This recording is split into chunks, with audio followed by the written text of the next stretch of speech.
Our first stop would be question 8, a solution question.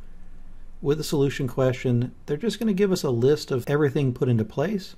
We have to find the one list that works according to the rules.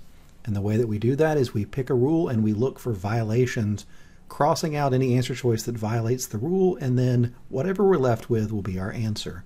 So the first rule was that M has to be in front of L and in the same room as L, which is going to eliminate answer choice D because L is in front of M, and it's going to eliminate answer choice E because M and L are in different rooms. The second rule said that Y and X are not allowed to be in front of Z, which is going to get rid of answer choice B because X is in front of Z. And the third rule was the conditional rule. If L is in the gold room, Z and X have to be in the rose room, and that's going to eliminate answer choice C. L is in the gold room, but X is also in the gold room. That means that our correct answer is going to be answer choice A.